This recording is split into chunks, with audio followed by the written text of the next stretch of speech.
సభాధ్యక్షత వహించిన మిత్రులు జనక్ ప్రసాద్ గారు, కార్యక్రమంలో పాల్గొన్న సహచార మంత్రివర్గ సభ్యులు పొంగులేటి శ్రీనివాస్ రెడ్డి గారు, సహచార మంత్రివర్గ సభ్యులు మిత్రులు హైదరాబాద్ ఇన్ఛార్జ్ పొన్నం ప్రభాకర్ గారు, మిత్రులు శాసనసభ్యులు రాజ్ ఠాకూర్ గారు, మిత్రులు శాసనసభ్యులు కాళే యాదయ్య గారు, ప్రభుత్వ సలహాదారులు హర్కర వేణుగోపాలరావు గారు, అదేవిధంగా వేదిక మీద ఉన్న అధికారులు, మేడే ఉత్సవాల సందర్భంగా ఇక్కడికి విచ్చేసిన కార్మిక సోదరులకు అందరికీ కూడా మేడే సందర్భంగా శుభాకాంక్షలు తెలియజేస్తున్న మిత్రులారా, మీ శ్రమశక్తి, మీ చెమట చుక్కలు ఈ ప్రపంచ అభివృద్ధికి బాటలు వేసినాయి అనడంలో ఎలాంటి అతిశయోక్తి లేదు. ప్రపంచంలో ఎన్నో ఉద్యమాలు, ఎన్నో పోరాటాలు శాశ్వత పరిష్కారం చూపించకుండా, అభివృద్ధి బాటలు వేయకుండా అర్ధాంతరంగా ముగుస్తూ ఉంటాయి. కానీ 139 సంవత్సరాల క్రితం చికాగోలో మొదలైన ప్రపంచ కార్మికులారా ఏకం కండి, పోరాడితే పోయేదేమీ లేదు, బానిస సంఖ్యలు తప్ప అని కార్ల్ మార్క్స్ పిలుపును తీసుకొని అక్కడ మొదలైన పోరాటం ప్రపంచ కార్మికులను ఏకం చేసి ప్రపంచంలో మే 1 తారీఖు కార్మిక దినోత్సవంగా జరుపుకొని కార్మికుల సమస్యలనే కాదు, కార్మిక శ్రమశక్తిని, కార్మికుల యొక్క త్యాగాలను చర్చించుకోవడానికి ఈ సందర్భాన్ని, కార్యక్రమాన్ని ప్రపంచవ్యాప్తంగా వినియోగించుకుంటున్నాం.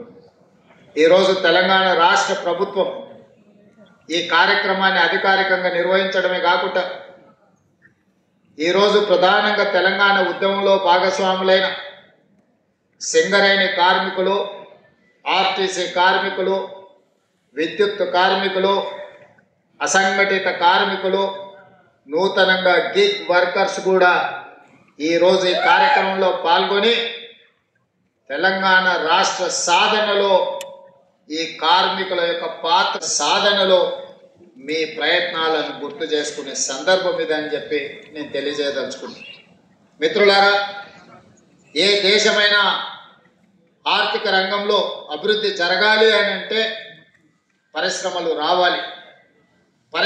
రావాలి, పెట్టుబడులు పెట్టాలి. ఉత్పత్తి జరగాలి అంటే కార్మికుల యొక్క రక్తం చెమటగా మారి 12 గంటల వరకు మీరు పని చేయడం వల్లనే ఈరోజు అభివృద్ధి జరిగింది. ఆనాటి మీ పోరాటాల వల్ల పని గంటలు 12 నుంచి 8 గంటలకు మార్చడమే కాకుండా వారానికి ఒక రోజు సెలవు ఇచ్చే మీ పోరాటాల వల్ల కార్మికులకు వారానికి ఒక రోజు సెలవు. రాష్ట్ర ఉద్యమంలో క్రియాశీలక పాత్ర పోషించిన సింగరేణి కార్మికులను, ఆర్టీసీ కార్మికులను, అదే విధంగా విద్యుత్ శాఖ కార్మికులను, అసంఘటిత కార్మికులను ఆదుకోవాలన్న ఆలోచనతో ఎన్నో పరిపాలనమైన నిర్ణయాలను సవరించుకుంటూ, సరిచేసుకుంటూ వచ్చిన తెలంగాణ రాష్ట్రంలో 10 సంవత్సరాల విధ్వంసాన్ని సరిదిద్దుకుంటూ ముందుకు వెళ్తున్నాం. మీ అందరి సహకారం వల్ల ఈనాడు తెలంగాణ రాష్ట్రంలో మనము ఇన్ఫ్లేషన్ తక్కువ ఉన్న రాష్ట్రము, దేశంలోనే తెలంగాణ నెంబర్ 1గా నిలబడ్డది. ఇవాళ మీ సహకారం వల్లనే దేశంలోనే అత్యున్నత ప్రమాణాలు కలిగిన పోలీస్ వ్యవస్థ మొదటి స్థానంలో తెలంగాణ రాష్ట్రం నిలబడ్డది. నిరుద్యోగ సమస్యను పరిష్కరించిన రాష్ట్రాలలో మొట్టమొదటి రాష్ట్రం. ఇతర రాష్ట్రాలే కాదు, ప్రపంచంలోనే ప్రతి దేశం నిరుద్యోగ సమస్య పెరుగుతున్న సందర్భంలో 8.8% నుంచి 6.2% నిరుద్యోగ సమస్యను తగ్గించి దేశంలోనే మొదటి స్థానంలో తెలంగాణ రాష్ట్రం నిలబడ్డది. అంటే దాంట్లో మీ శ్రమ ఉన్నది, మీ కృషి ఉన్నదని చెప్పి నేను ఈ సందర్భంగా తెలియజేస్తున్నాను.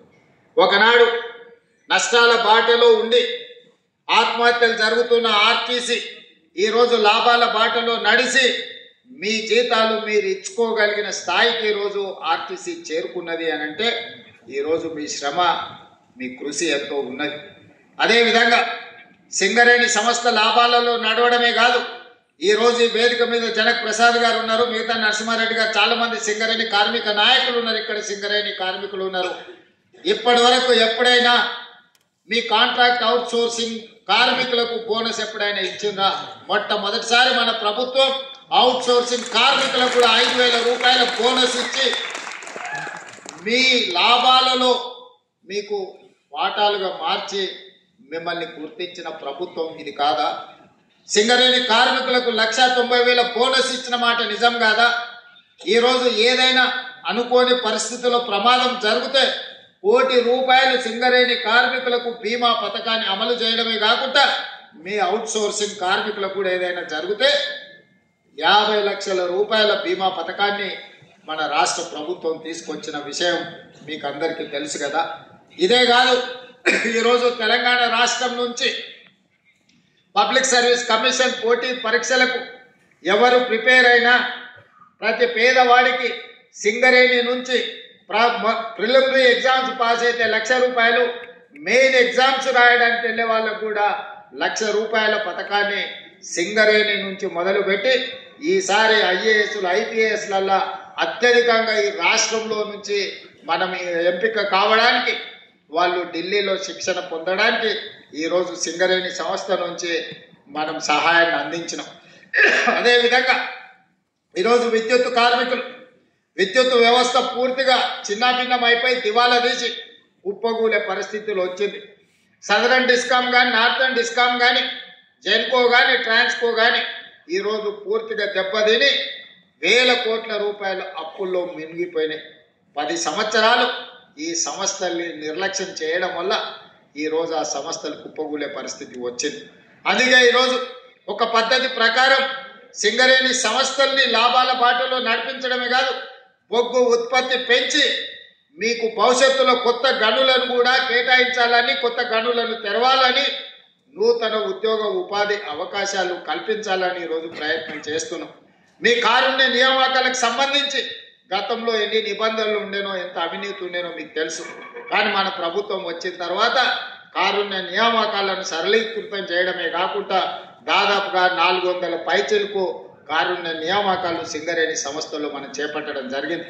అదేవిధంగా ఆర్టీసీలో కూడా కారుణ్య నియామకాలు జరగకపోతే మా మంత్రి పొన్నం ప్రభాకర్ గారు ప్రభుత్వంతో మాట్లాడి కారుణ్య నియామకాలను ఆర్టీసీలో కూడా చేపట్టడం జరిగింది. ఈ రకంగా కార్మికుల యొక్క అభ్యున్నతి కోసం, కార్మికుల యొక్క సంక్షేమం కోసం ఈ రాష్ట్ర ప్రభుత్వం ప్రయత్నం చేస్తున్నది. కార్మికుల సంక్షేమమే మా రాష్ట్ర ప్రభుత్వం యొక్క విధానం అనే విధంగా ఈరోజు ముందుకు తీసుకెళ్లడం జరుగుతుంది. మీతో ఏ సందర్భం వచ్చినా మీతో మాట్లాడుతున్నాం, మీతో కలుస్తున్నాం. కార్మికులు అంటే మా సోదరులన్న భావన ఈరోజు తెలంగాణ రాష్ట్రంలో మేము కల్పించగలిగినాం. ఇవాళ అసంఘటిత కార్మికుల గురించి ఆలోచనే చేయలేదు.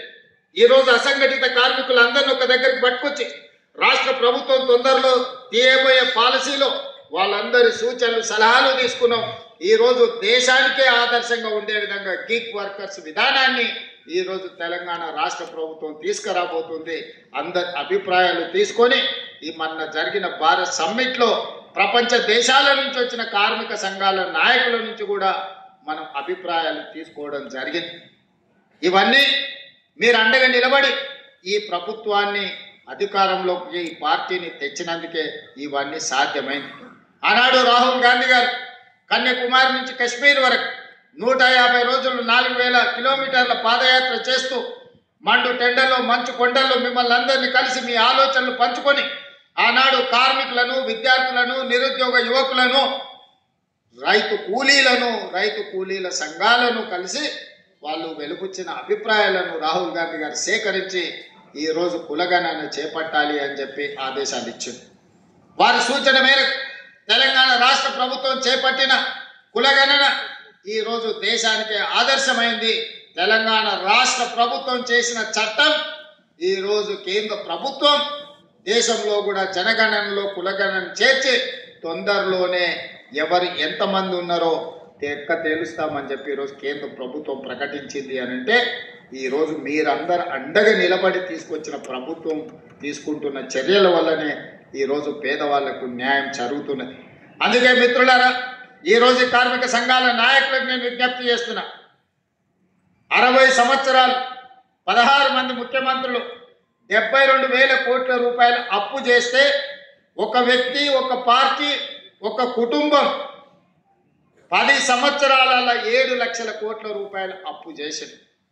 పోనీ 7 లక్షల కోట్ల రూపాయల అప్పుతోని ఎక్కడైనా ఏదైనా అభివృద్ధి జరిగిందా మీరు ఆలోచన చేయండి. మీ కార్మికులకు ఏదైనా మేలు జరిగిందా? చనిపోయిన కార్మికుల పట్ల మానవత్వంతో ఎప్పుడైనా ఆలోచన చేసిందా? ఆర్టీసీ కార్మికులు ఆనాడు ధర్నా చేసి ఆనాడు మీరు ఉద్యమం చేస్తే 50 మంది కార్మికులను పొట్టన పెట్టుకున్నారు, కానీ మీతోని మాట్లాడలేదు. మరి మేము వచ్చిన తర్వాత ఈరోజు ఆర్టీసీని గాడిలో పెట్టి ఈరోజు లాభాల వైపు నడిపించే ప్రయత్నం చేస్తున్నాం. ఆర్టీసీ కార్మికులకు నేను విజ్ఞప్తి చేస్తున్నాను, మళ్ళీ సమ్మె అని చర్చలు చేస్తున్నాను. దయచేసి ఈ సంస్థ మీది. ఈ సంస్థను ఏమాత్రం పట్టింపులకో రాజకీయ నేపథ్యంలో ఎవరైనా ప్రోత్సహిస్తే, మనం ఏదైనా ఒక నిర్ణయం తప్పుగా చేస్తే మొత్తం సంస్థనే దెబ్బతినే పరిస్థితి ఈరోజు ఉంది. అదే కాదు, ఇవాళ మీరు ఆలోచన చేయండి, 7 లక్షల పైచిలకు కోట్ల రూపాయల అప్పులు రాష్ట్ర ప్రభుత్వం మీద ఉన్నాయి. ఆయన 50,000 కోట్ల రూపాయల కాంట్రాక్టర్ల బిల్లులు పెండింగ్ పెట్టాడు. బొగ్గు సరఫరా చేసిన సింగరేణికి 20,000 కోట్ల రూపాయలు పెండింగ్ పెట్టాడు. అదేవిధంగా వ్యవసాయానికి ఉచిత విద్యుత్తు అందించిన విద్యుత్తు శాఖకు దాదాపుగా 25-30,000 కోట్ల రూపాయలు పెండింగ్ పెట్టాడు. ఇట్లా ఇంకొక 1,29,000 కోట్ల రూపాయలు వివిధ సంస్థలకు బకాయిలు పెట్టిండు. చంద్రశేఖరరావు గారు డిసెంబర్ 7, 2023 నాడు మాకు అధికారం అప్పజెప్పినప్పుడు 8,29,000 కోట్ల రూపాయల అప్పులు మా చేతికి అందించిండు. ఇందులో 7,11,000 కోట్ల రూపాయలు వివిధ బ్యాంకులల్లా వివిధ సంస్థలల్లా ప్రభుత్వం పూచీకత్తు పెట్టి అప్పులు తెస్తే మిగతావి వివిధ సంస్థలలో ఉద్దెర పెట్టిండు. ఉద్దెర మన గ్రామాలలో ఉంటుంది. కిరాణం కొట్టోడో లేకపోతే బట్టల కొట్టో షాపోడో మనకు తెలిసినోడు ఉంటాడు. దానికి ఒప్పందాలు ఇన్స్టాల్మెంట్స్ ఏముండవు. ఊర్లో మనకు ఉండే గౌరవం కొద్ది అప్పిస్తారు. అట్లాంటి అప్పులు విద్యుత్ శాఖ దగ్గర, అట్లాంటి అప్పులు సింగరేణి సంస్థ దగ్గర, ఇట్లా వివిధ కాంట్రాక్టర్లు చేసిన పనులకు నిన్న మన సర్పంచులు నిరసన తెలిపిందని వారు మన అంటున్నారు. మేము వచ్చినాక సర్పంచులే లేరు కదా మిత్రమా. మేము అధికారం రాకంటే ముందే సర్పంచుల పదవీ కాలం ముగిసిపోయింది. మరి మేము సర్పంచులకు ₹1 పని కూడా ఇవ్వలేదు. పని ఇద్దామన్న సర్పంచులే లేరు. ఇవాళ సర్పంచులకు బకాయిలు ఉన్నాయంటే ఆ ప్రభుత్వం ఆనాడు వారు పెట్టిపోయిన బకాయిలే కదా. ఇట్లాంటి బకాయిలు, కాంట్రాక్టర్ల బకాయిలు, సర్పంచుల బకాయిలు, విద్యుత్ శాఖ బకాయిలు, ఆర్టీసీ కార్మికుల బకాయిలు ఈరోజు ప్రతి సంస్థకు పుట్టిన కాడల్లా బ్యాంకులు దొరికితే బ్యాంకులో తెచ్చిండు, ఊరి మీద దొరికితే ఊరి మీద తెచ్చిండు, చేబదులు దొరికితే చేబదులు తెచ్చిండు. పట్టడానికి మొత్తంగా 10 సంవత్సరాలల్లో 8,29,000 కోట్ల రూపాయల అప్పుతోని డిసెంబర్ 7, 2023 నాడు మా చేతికి అధికారం ఇచ్చిండు. మరి ఈరోజు నేను అడుగుతున్న మిత్రులారా, 60 సంవత్సరాలు 16 మంది ముఖ్యమంత్రులు 1948 నుంచి 2014 జూన్ 2 వరకు 72,000 కోట్ల రూపాయల అప్పు చేస్తే ఒక వ్యక్తి, ఒక కుటుంబం, ఒక పార్టీ 10 ఏళ్లలో 8,29,000 కోట్ల రూపాయల అప్పు చేసి ఆ అప్పులతోని ఆయన తీసుకున్న తప్పుడు నిర్ణయాలతోని మనకు అధికారం ఇచ్చింది. ఒకే ఒక్క ఉదాహరణ చెప్పదలుచుకున్న, అన్నం ఉడికిందా లేదా అని ఒక మెతుకు బట్టి చూస్తే తెలుస్తుంది. 1,02,000 కోట్ల రూపాయలు కాళేశ్వరం కాంట్రాక్టర్లకు బిల్లులు ఇచ్చిండు. 3 ఏళ్ల కట్టుడు కూలుడు సరిపోయింది. ఆయన కాళేశ్వరం అన్నాడు, మా కోమటిరెడ్డి వెంకన్న అది కూలేశ్వరం అన్నాడు. ఎక్కడైనా ఈ భూమి మీద 1,02,000 కోట్ల రూపాయలు పెట్టి కట్టిన ప్రాజెక్టులు, మేడిగడ్డ, సుందిల్లా, అన్నారం అనే ప్రాజెక్టులు కుప్పగూలిపోవడం ఎక్కడన్నా చూసిండ్రా? మనం ఇల్లు కట్టుకుంటే కూడా 50 ఏళ్ళు ఉంటుంది, గుడిసేసుకుంటే కూడా 10 ఏళ్ళు ఉంటుంది. పేదోళ్ళు ఊర్లలో కట్టుకునే గుడిసె కూడా 10 ఏళ్ళు ఉంటుంది. 10 ఏళ్ళ తర్వాత తాటాకులు పోతే కొత్త వేసుకుంటాం. కానీ 1,00,000 కోట్ల రూపాయలు కట్టిన కాళేశ్వరం 3 ఏళ్లకే కుప్పగూలిపోయింది. ఇట్లా 8 లక్షల కోట్ల రూపాయలు ఎక్కడికి పోయినావో ఆనమాలు దొరకకుండా పోయినాయి. ఈ పరిస్థితుల్లో కష్టపడి రూపాయి జమ చేసి ఇవాళ ప్రతి నెల నేను 15 నెలల ప్రభుత్వాన్ని నడిపిన దాంట్లో 1,58,000 కోట్ల రూపాయలు అప్పు చేస్తే 1,52,000 కోట్ల రూపాయలు ఆయన చేసిన అప్పులకు అసలుకు మితికి కట్టాల్సి వచ్చింది. అంటే ప్రతి నెల సరాసరి నేను 10,000 కోట్ల రూపాయలు అప్పు చేసి ఆయన చేసిన అప్పులకు మితికి నేను కట్టాల్సి వస్తుంది. ఒక్క రూపాయి కూడా ఈ కార్మికుల కోసమో, ఈ విద్యార్థుల కోసమో, ఈ నిరుద్యోగ యువకుల కోసమో, ఈ రాష్ట్రంలో ఉన్న రైతుల కోసమో తెచ్చిన అప్పుల నుంచి ఒక్క రూపాయి కూడా ఖర్చు పెట్టలేని పరిస్థితి ఉన్నది. 60 నెలలు నాకు అధికారాన్ని అప్పచెప్తే నెలకు 10,000 కోట్ల రూపాయల చొప్పున 6 లక్షల కోట్ల రూపాయలు ఆయన గారు చేసిన అప్పులకు తప్పులకు ఈరోజు నేను పాయమాలు కట్టాల్సి వస్తుంది. ఆయన అంటుండు రేవంత్ రెడ్డి వస్తేనే అప్పులు చేసిండు, రేవంత్ రెడ్డి వస్తేనే అప్పులు చేసిండు. ఆయన 1,52,000 కోట్లే అప్పు చేసిందని చెప్పిండు. కాదు, 1,58,000 కోట్ల రూపాయలు అప్పు చేసిండు మీ ముఖ్యమంత్రి. కానీ ఆ 1,52,000 కోట్ల రూపాయలు 58,000 కోట్ల రూపాయలలో 1,52,000 కోట్ల రూపాయలు 15 నెలల ఆయన చేసిన అప్పులకు అసలు మిత్తి నేను కట్టాల్సి వచ్చింది. ఇంకెట్లా నడపాలను రాష్ట్ర ప్రభుత్వాన్ని మీరు చెప్పండి. ఇవాళ ఏ పథకం ఆగలేదు, రైతు భరోసా ఆగలేదు, రైతు రుణమాఫీ ఆగలేదు, షాదీ ముబారక్ ఆగలేదు, కళ్యాణ లక్ష్మి ఆగలేదు. మా ఆడబిడ్డలకు అదనంగా ఉచిత ఆర్టీసీ బస్సు ఇచ్చే 5,000 కోట్ల రూపాయలు ఖర్చు పెట్టినాం. ఇవాళ దొడ్డు బియ్యం ఇస్తే మిల్లర్లు కొంతమంది దళారులు దోసుకుంటుంటే ఇవాళ ప్రతి పేదవాడికి ప్రతి మనిషికి 3,10,00,000 మందికి సన్న బియ్యం ప్రతి మనిషికి 6 కిలోల చొప్పున 3 కోట్ల మందికి ఇవాళ సన్న బియ్యం ఇస్తున్నాం. ఆ పేదోళ్ళ ఇళ్ళల్లో ఏ సన్న బియ్యం అయితే మేము ఇచ్చినామో నేను, మా మంత్రులు, మా ఎమ్మెల్యేలు, మా నాయకులందరూ వాళ్ళ ఇళ్ళల్లో పోయి ఆ సన్న బియ్యం అన్నం తినొస్తున్నాం. ఇవాళ సన్న బియ్యం పథకాన్ని మేము అమలు చేసినాం. 200 యూనిట్లు ఉచితంగా ప్రతి పేదవాడికి ఇచ్చినాం. గల్ఫ్ కార్మికులు ఎవరైనా అక్కడ చచ్చిపోతే శవాలను కూడా ఈ దేశానికి తేలేని పరిస్థితి ఉండే. ఇవాళ శవాలను తేవడమే కాదు, 5 లక్షల రూపాయల కుటుంబాలను ఆదుకోవడానికి ఇస్తున్నాం. వాళ్ళ పిల్లల చదువులకు ఆదుకున్నాం. 10 లక్షల రూపాయలు రాజీవ్ ఆరోగ్యశ్రీ ఈరోజు వాళ్ళకి అమలు చేస్తున్నాం. గిగ్ వర్కర్లు ఎక్కడైనా చచ్చిపోతే, ఏదైనా ప్రమాదం జరిగితే 5 లక్షల రూపాయలు ఈరోజు వాళ్ళని ఆదుకోవడానికి వాళ్ళకు ప్రమాద బీమా పథకాన్ని కూడా ఇవాళ గిగ్ వర్కర్ల కోసం తీసుకొచ్చి పెట్టినాం. నేను అడుగుతున్న ఇవాళ మీరు ఆలోచన చేయండి. ఆనాటి పథకాలను అమలు చేయడమే కాదు, అదనంగా ఆర్టీసీలో ఆడబిడ్డలకు ఉచితంగా బస్సు ప్రయాణం ఇచ్చినాం. 500 రూపాయలకే సిలిండర్ ఇచ్చినాం. ఈరోజు సన్న బియ్యం పథకాన్ని అమలు చేసినాం. ఇట్లా చెప్పుకుంటూ పోతే ప్రతి పథకాన్ని ఈరోజు రాష్ట్ర ప్రభుత్వం అమలు చేసింది. 60,000 ప్రభుత్వ ఉద్యోగాలు మొదటి సంవత్సరంలోనే నియామకాలు చేపట్టిన రాష్ట్రం ఈ దేశంలోనే తెలంగాణ రాష్ట్రం. స్వతంత్రం వచ్చినప్పటి నుంచి ఈ రోజు వరకు ఏ రాష్ట్రం కూడా మొదటి సంవత్సరంలోనే 60,000 ప్రభుత్వ ఉద్యోగాలు ఇచ్చిన రాష్ట్రం ఏదైనా ఉంటే, ఇంక్లూడింగ్ నరేంద్ర మోడీ గారు గుజరాత్ రాష్ట్రంలో ఉన్నా కూడా నేను సవాల్ చేస్తున్నా, మాతో పోటీ పడమనుండి మేము ప్రతి డిపార్ట్మెంట్లో ఇచ్చిన ప్రతి ఉద్యోగం యొక్క వివరాలు ఇస్తాను. 60,000 ఉద్యోగాలు ప్రభుత్వంలో నియామకాలు చేపట్టి మేము ఈరోజు నిరుద్యోగ యువకుల పట్ల ఒక సానుభూతితో మా ప్రభుత్వం ముందుకు వెళ్తుంది. ఇన్ని చేసినా ఇవి సరిపోతాయంటే సరిపో. నాకు తెలుసు ఇంకా సమస్యలు ఉన్నారు, బాధలు ఉన్నారు, కార్మికుల కష్టాలు ఉన్నాయి. ఇవన్నిటిని కూడా తీరవాలంటే కొంత సమయం కావాలి. విధ్వంసం జరిగింది, ఆర్థిక నేరగాళ్ళలాగా ఆర్థిక ఉగ్రవాదం జరిగింది. ఈ దేశంలో, ఈ రాష్ట్రంలో పేదవాడు మరింత పేదవాడైంది. కానీ ఆయన గారి కుటుంబానికి టీవీలు వచ్చినాయి, పేపర్లు వచ్చినాయి, ఫామ్ హౌజులు వచ్చినాయి, వ్యాపారాలు వచ్చినాయి, 1,000 కోట్ల రూపాయల ఆదాయం వచ్చింది. మనందరం దివాలా తీస్తాం. ఎట్లా 72,000 కోట్ల రూపాయల అప్పులున్న తెలంగాణ రాష్ట్రం 8,29,000 కోట్ల రూపాయల అప్పులకెట్లా పోతుంది? ఆయనకు మాత్రం టీవీలు, పేపర్లు, ఫామ్ హౌజులు 1,000 కోట్ల రూపాయల పెట్టుబడులు వచ్చినాయంటే ఏం జరిగిందో తెలంగాణ రాష్ట్రంలో మీరు ఒకసారి ఆలోచన చెయ్యండి. ఇన్ని తప్పులు చేసి మళ్ళా వచ్చి చెప్తున్నాడు, నాకు ఇవ్వండి, నా చేతికి ఇస్తే చక్కదిద్దుతాడు. 10 ఏళ్ళు ఇచ్చిండ్రు, ఏమెలుగా పెట్టిండ్రు వారు, మీరు ఒకసారి ఆలోచన చేయండి. 10 ఏళ్ళ కనీసం మీరు బయటకు వచ్చి చెప్పుకునే అవకాశం అని ఇచ్చిండ్రా? ఏ ధర్నా చౌక్లో ఉద్యమం జరిగి, ధర్నాలు జరిగి, ఇదే పొన్నం ప్రభాకర్ గారు ఎంపీలుగా ధర్నా చౌక్లో నిరాహార దీక్ష చేసి తెలంగాణ రాష్ట్రం తెస్తే ఆ ధర్నా చౌక్ని వస్తేనే మూత వేసిండు కదా, మళ్ళీ మనం వస్తేనే ధర్నా చౌక్ తెరిస్తే వాళ్ళ కుటుంబం అంతా ధర్నాకు వచ్చిండ్రు కదా. తెలంగాణ రాష్ట్రంలో కనీసం ఇక్కడ ఉన్నోళ్ళు మీ ఫోన్లలో మీరు మాట్లాడుకునే స్వేచ్ఛ అయితే వచ్చింది కదనే.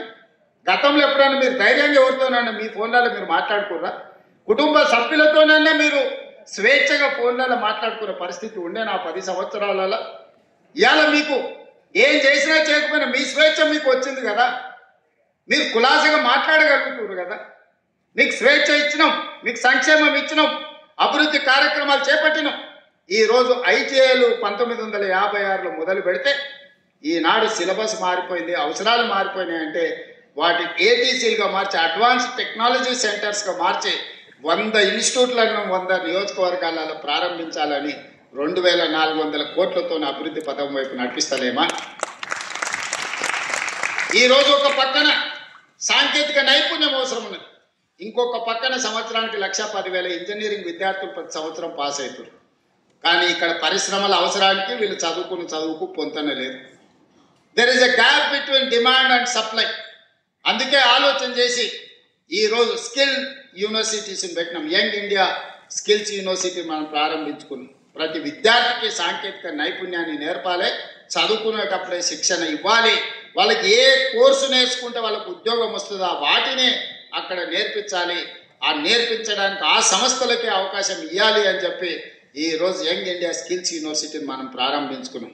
యంగ్ ఇండియా స్పోర్ట్స్ యూనివర్సిటీని అకాడమీని ఈరోజు మనం ప్రారంభించుకున్నాం. 140 కోట్ల జనాభా ఉన్న ఈ దేశానికి ఒలింపిక్స్లో ఒక్క బంగారు పథకం రాలేదు అని అంటే ఇది అవమానం కాదా ఈ దేశానికి, రాష్ట్రానికి అని ఆలోచన చేసి ఈరోజు యంగ్ ఇండియా స్పోర్ట్స్ యూనివర్సిటీని, అదేవిధంగా యంగ్ ఇండియా స్పోర్ట్స్ అకాడమీని ఈరోజు మనం ప్రారంభించుకున్నాం. అందుకే మిత్రులారా, ఈ 15 నెలలు మాకు నిద్రలేని రాత్రులు ఎన్నో గడిపిన నేను, నా సహచర మంత్రివర్గ సభ్యులు దారిలో పెట్టడానికి, గాడిలో పెట్టడానికి ప్రయత్నం చేస్తున్నాం. మీ అందరి సహకారం ఉండాలి. ముఖ్యంగా ఈ వేదిక మీద నుంచి ఆర్టీసీ కార్మికులకు నేను విజ్ఞప్తి చేస్తున్నా, పంతాలు పట్టింపులకు పోకండి. ఇప్పుడిప్పుడే కుదురుకుంటున్నాం.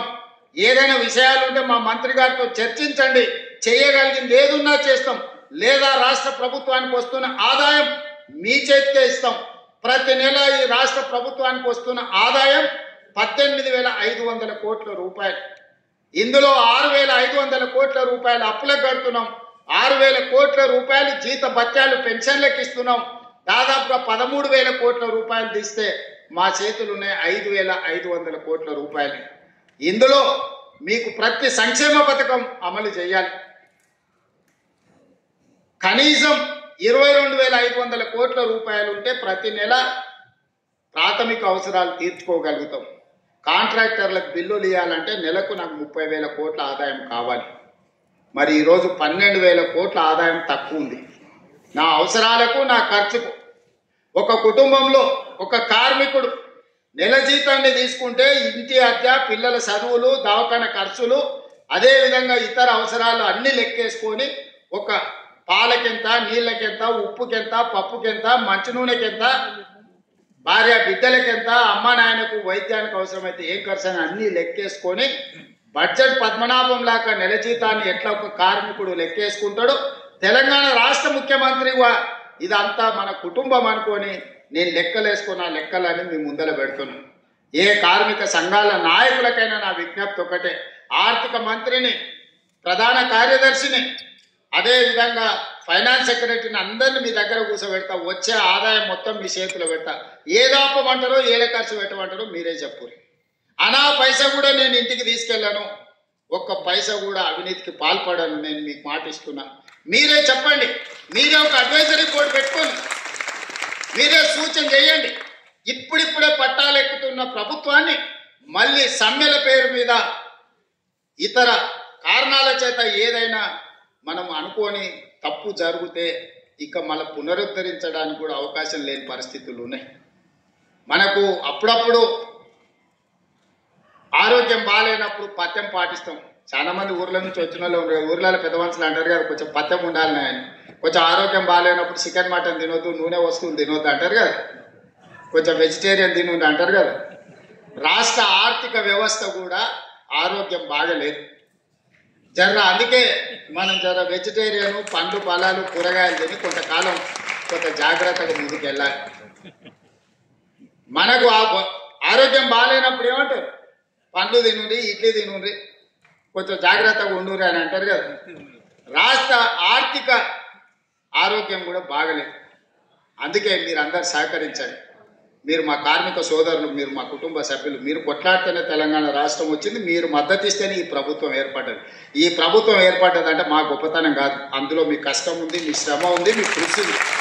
మేము వేరు మీరు వేరు అని ఏ రోజు నేను అనుకోలేదు. మీలో ఒక్కరిని, మీ కుటుంబ సభ్యుని మీ సంక్షేమం కోసం, మీ అభివృద్ధి కోసం, మీ భవిష్యత్తు ప్రణాళికల కోసం మీ ముఖ్యమంత్రిగా, మీ సోదరుడిగా పనిచేయడానికి నేను సిద్ధంగా ఉన్నా.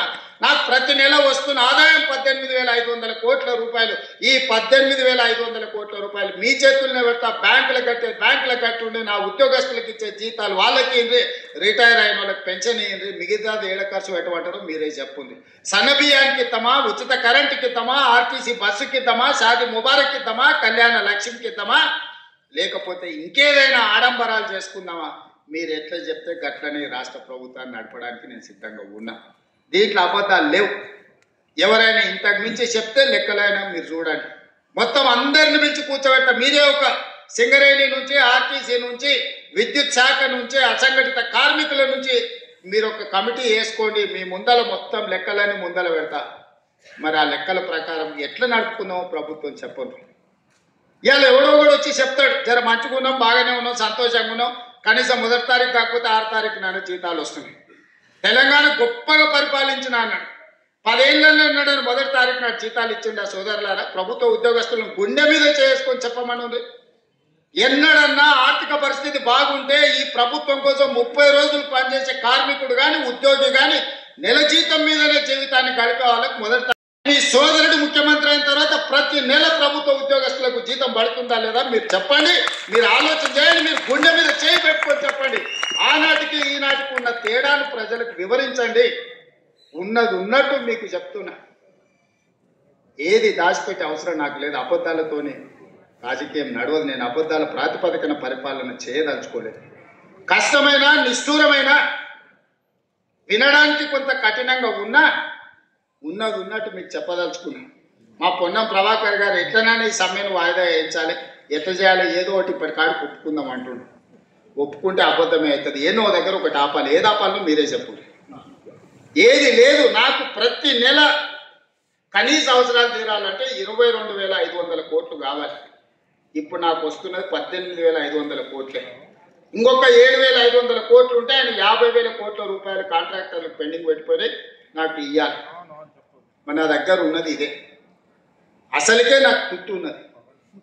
మళ్ళీ తుట్టిలో భాగంగా మూలిగే నక్క మీద తాటికాయ వచ్చి పడ్డది అన్నట్టు మీరు సమ్మె పోటు ఏమన్నా ఇచ్చిందంటే ఇది రాష్ట్రానికి నష్టం సోదరులారా. మీరు వేరే వాళ్ళు కాదు, మీరు మా కుటుంబ సభ్యులు. మీరే కూర్చోండి, మాట్లాడదాం. రాండి, మంత్రితో మాట్లాడండి సార్. శాఖలు అందరిని పంపిస్తా. నేను కూడా కూర్చుంటాను. వాళ్ళతో మాట్లాడినాక నా దగ్గర రండి. ఎట్లా చేద్దామో చెప్పు. నాకు ఇది ఎవరెక్కడైనా పోని అనే విధానం కాకుండా అందరికి ఎట్లా చేద్దామో చెప్పరు. వెసులుబాటు కల్పించండి. వెసులుబాటు ఎట్లా చేద్దామో చెప్పుండ్రి. మేము ఏది కూడా నేను దాచిపెట్టాను. ఓ సంవత్సరం అయితే కొంచెం కుదురుకుంటాం. మొదటి 6 నెలలు పార్లమెంట్ ఎలక్షనే, తర్వాత ఆర్థిక సంక్షోభమే, ఆ తర్వాత ఇప్పుడే కొంచెంగా పట్టాలు ఎక్కుతున్నది.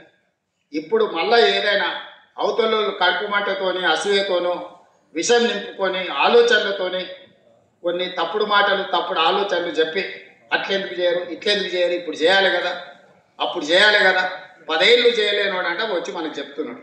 నేను వరంగల్ ఆయన ఎప్పుడు చూడాలిగా. ఆయన బాధ, దుఃఖం, ఆవేదన, అధికారం కోల్పోయిందని ఎట్లున్నదో చూసారు కానీ ఎంత విషం ఉంటారా. 40 ఏళ్ళు అధికారం అనుభవించిన వానికి ఎంత విషం కక్కుతున్నాడు. కడుపు నిండా విషమే, ఇంకో ఆలోచనే లేదు. అరే పిల్లలు చేస్తురా, మరి కొంత సమయం ఇవ్వాలి కదా. 10 ఏళ్ళు మాకు కూడా ఇచ్చారు. వాళ్ళకు 4 ఏళ్ళు చేయని మేము కూడా సహకరిస్తాం. మేము కూడా నా అనుభవం ఉంది, సూచన చెప్తా. గిట్ల కాదు గట్ల చేయండి. మీకు అనుభవం ఒకవేళ వయసు ఉడుకు రక్తం ఉంటే గట్ల కాదు, అనుభవంతో మేము చెప్తున్నాను. ఒక్క మాట నన్ను చెప్పినా ఈ ఉన్నోళ్ళు చెప్పరు. మీరు అందరు ఉంటారు కదా. ఆయన ఏం చెప్తాడు? తిట్టుడు, శాపనార్థాలు తప్ప. పిల్లి శాపనార్థాలు పెడితే ఉట్టి దిగి కింద పడతా అది ఉట్టి మీద పాలు ఉంటే పిల్లికి అందవు ఇంకా పిల్లి కింద కూర్చొని ఒకటే పైకి తలెత్తి శాపనార్థాలు పెట్టి నా ఉట్టి దిగి పడ ఆ కుండ వలిగిపోను ఇది ఇట్లా జరగనే అది అట్లా జరగనే పిల్లి శాపనార్థాలకు ఉట్టి దిగి పడుతుందా లేకపోతే సిద్ధశెట్టి కింద కూర్చొని ఎవడైనా మంత్రాలు చదివితే సిద్ధకాయలు రాతాయా ఆయన కథ గట్లనే ఉంది ఇట్లాంటి మంత్రాలతోటి ఇట్లాంటి శాపనార్థాలతోని తెలంగాణ ప్రజలు విఘ్నులు. చంద్రశేఖరరావు గారు మీరు చేసిన మోసం మీరు చేసిన దగ మీరు చేసిన దోపిడి ఇంకా కళ్ళ ముందర కనిపిస్తూనే ఉంది. నువ్వు కనిపించినావు అంటే ఆ గాయం పచ్చిగా మళ్ళీ ప్రజలకు గుర్తొస్తుంది. నువ్వు దాచుకున్నావు గదే పని చేయి బయటికి రాకుండా కొంత కాలానికన్నా జనాలు నువ్వు చేసిన పాపాలను మర్చిపోతారు. నువ్వు మళ్ళీ కనిపించినావు అంటే అన్ని గుర్తుపడతారు. మేము చెప్తానే ఉన్నాం అవలో పొరలు ఆ పొరలు ఏందే అట్లిచ్చిన ఊరి మీద కానీ చెప్పలే అసెంబ్లీలో ఆయన గదే అన్నాడు. ఆడ వేతుంది ఈ పొరగాళ్ళని పిల్లల్ని పంపిస్తేనే వాళ్ళు చెప్పలేకపోతారని వాళ్ళ పిల్లలు అవల మాటలు మాట్లాడుతున్నారని నేను ఎప్పుడో చెప్పిన. అక్కడికి వచ్చే చదువు నేర్పు. దళితుని ముఖ్యమంత్రిని చేస్తాను మోసం చేస్తూ కనీసం ఆ దళితుని ప్రతిపక్ష నాయకుడినన్నా చెయ్యి. కనీసం అప్పుడు చేసిన మోపాలు కొన్నైనా గడుపుకో. అంతే తప్ప ఆయన మాటలల్లా మళ్ళీ ముసుగు తోడుకొని రావాలనే ప్రయత్నం చేస్తుండు. కపట నాటక సూత్రధారి అని వెనకటి చెప్పారు కదా, కపట నాటక సూత్రధారి మళ్ళీ బయలుదేరిండు. ప్రజలు అప్రమత్తంగా ఉండండి. కార్మిక సోదరులారా మేడేనా నేను మాటిస్తున్నా. ఏ వెసులుబాటు ఉన్నా ప్రతి రూపాయి మీ సంక్షేమం కోసం మీ అభివృద్ధి కోసం మీ పిల్లల చదువుల కోసం ఖర్చు పెట్టే బాధ్యత నాది. నమ్మండి నన్ను. 20 ఏళ్ళు మీకు అండగా నిలబడతా. నమ్ముకున్నోళ్లను కాపాడుకునే బాధ్యత మా ప్రభుత్వం చేస్తుంది. కులగణన చేస్తామన్నాం చేసినాం. ఎస్సీ వర్గీకరణ చేస్తామన్నాం చేసినాం. ఉద్యోగాలు ఇచ్చినాం. సన్న బియ్యం ఇచ్చినాం. ఇవాళ ఆడబిడ్డలకు బస్సు ఉచితంగా ఇచ్చినాం. చెయ్యగలిగింది ప్రతిదీ చేస్తున్నాం. ఏదైనా సమస్య ఉంటే మీకే చెప్పుకుంటాం. మీరే మా పెద్దలు. మేము ఒకరి దగ్గరికి వెళ్ళి చెప్పుకునే అవసరం నాకేముందే. మీరందరు కలిస్తే మీరందరూ మా అండగా నిలబడితే ఆ కుర్చీలో కూర్చున్నా. మా తాతలు ఇచ్చిన ఆస్తి కాదు ఆ కుర్చీ, మీరు ఇచ్చిన కుర్చీ. మీకే చెప్పుకుంటే ఏమన్నా ఉంటే ఎవ్వరు ఏం అనుమానం పెట్టుకోకండి. ఏడు గుంతాడికి వచ్చి కూర్చుంటా. మీ మధ్యనే కూర్చుంటా. నాకున్నది ఏంటంటే నా దగ్గర ఏం పుచ్చుకుంటారు? ఏముంది నా దగ్గర మీరు పుచ్చుకోనికి? ఏదైనా ఉంటే చెప్పుకుంటారు. చెయ్యాలనే చిత్తశుద్ధి నాకుంది. చేయగలిగింది ఉంటే అక్కడికక్కడనే చేసి వస్తా. అందుకే ఈ ప్రభుత్వం మీది మంచిగా నడుపుకుందాం. వాడో వీడో మన మీద విషప్ సూపులతోటి అంటారు కదా కళ్ళల్లో ఏదో ఉన్నదని, అట్లాంటి కళ్ళల్లో పెట్టుకొని కొంతమంది మన ప్రభుత్వాన్ని దెబ్బతీయాలను మన ప్రతిష్టను ఇవాళ భంగం కలిగించాలని చూస్తారు. కేంద్ర ప్రభుత్వానికి కూడా తెలంగాణ మోడల్ తప్పలేదు. తెలంగాణ మోడలే ఈరోజు కేంద్ర ప్రభుత్వం తీసుకోవాల్సి వచ్చింది. తెలంగాణని ఈ దేశానికి రోల్ మోడల్ అని చెప్పి నేను చెప్పదలుచుకున్నా. అందులో మీరే భాగస్వామ్యం. రేపు వచ్చే మన గిగ్ వర్కర్స్ పాలసీ ఈ దేశానికి రోల్ మోడల్ అవుతుందని నేను చెప్పదలుచుకున్నా. కార్మిక చట్టాలను సవరించి కార్మికులకు రక్షణ కల్పించి కార్మికులను ఆదుకునే విధానాన్ని ఎప్పుడైతే తెలంగాణ రాష్ట్రం తెస్తుందో అది తెలంగాణకి మోడల్ అవుతుంది. కేటగరైజేషన్లో మనమే నెంబర్ 1, కులగణలో మనమే నెంబర్ 1, గిగ్ వర్కర్స్ పాలసీలో మనమే నెంబర్ 1, ఆర్టీసీ బిడ్డలకు ఉచిత బస్సులో మనమే నెంబర్ 1, ఈ రాష్ట్రంలో శాంతి భద్రతలను కాపాడడంలో దేశంలోనే మనమే నెంబర్ 1, నిత్యావసర వస్తువుల ధరలను నియంత్రించడంలో మనమే నెంబర్ 1, నిరుద్యోగ సమస్యను పరిష్కరించడంలో మనమే number 1. Telangana is number 1. Telangana is rising తెలంగాణని ఎవడు ఆపలేడు. ఎవడైనా ఆపాలనుకుంటే వాళ్ళ కాళ్ళు వాళ్ళ కళ్ళు వాళ్ళ చేతులు కాలిపోతాయని తెలియజేస్తూ మీ అందరినీ